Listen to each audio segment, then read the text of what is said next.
Good morning to you and welcome to Daybreak. I'm your host, Alex Peterson. And I'm Kelsie Metzgar, standing in this week for Celina. This week on Daybreak, we have your campus news, city news, and national news. As well as weather and entertainment reports. Plus, Jillian Trainer and Chris Hoffman will be here making peanut butter Oreo stacks. Daybreak starts right now.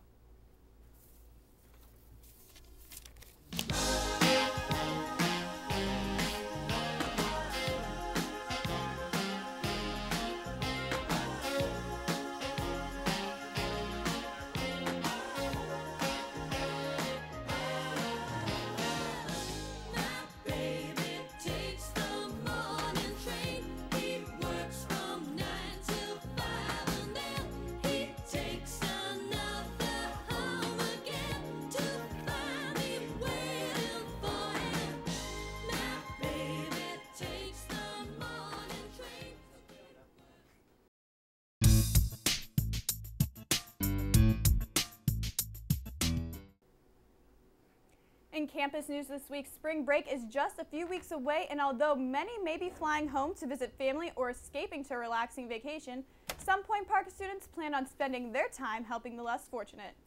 And administrators from the 3 different groups as well will be traveling to struggling cities throughout the country, including Oakland, California, New Orleans, Louisiana, and New York City.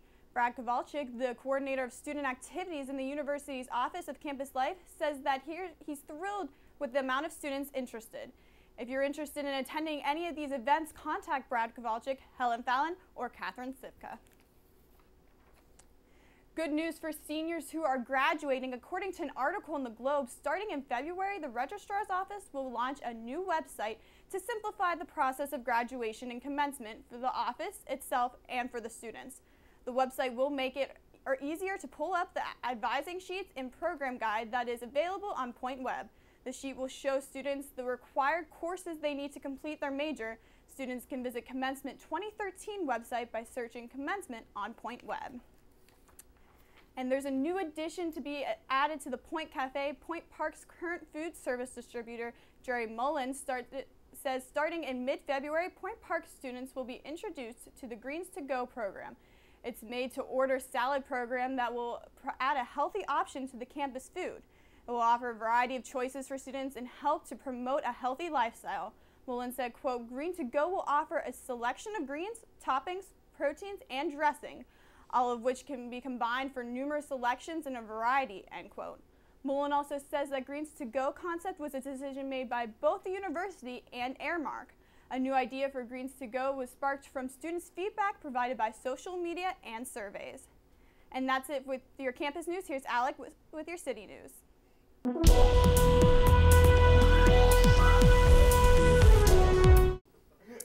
A Legionnaire's disease breakout at the Pittsburgh VA hospital has patients and staff on edge this week. Just last week, a former VA employee says he contracted the potentially fatal disease while he worked as a greeter at the Oakland hospital. Ken Jordan said he was in a coma for 2 months, and when he woke up, doctors treated him for pneumonia-like symptoms before diagnosing him with Legionnaires. Jordan's kidneys have since failed, and he is currently on dialysis. The Center for Disease Control released a report into the outbreak which claims recent construction and on-campus fountains could be potential contributors. The investigation into the Legionnaire's outbreak is still ongoing. And a reported abduction of a teenage girl earlier Tuesday afternoon turned out to be a hoax. A 13-year-old girl told her father that she saw a white male force the teenage girl into a white minivan after getting off her school bus.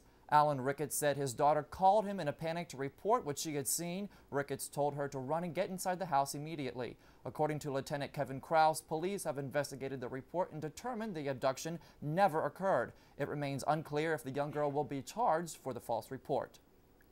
Parking in downtown always seems to be an issue, and the Public Parking Authority of Pittsburgh says they have added 100 additional spaces to the Mon Wharf parking lot. Crews have been working for weeks to clean up flood debris left after recent storms. The Mon Wharf lot has about 425 of 458 spaces open for business as the rest of the lot is cleared. And if gas prices are too high for a trip to the nation's capital, adventurous Pittsburghers can now bike a trail connecting the Still City to Washington, D.C.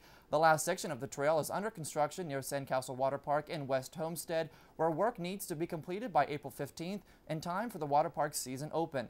The trail's completion is set to be celebrated during Point Made, to include a ribbon-cutting ceremony and a mass bicycle ride to Point State Park. The trail connects with the C&O towpath in Cumberland, Maryland, forming nearly 330 miles of continuous trail.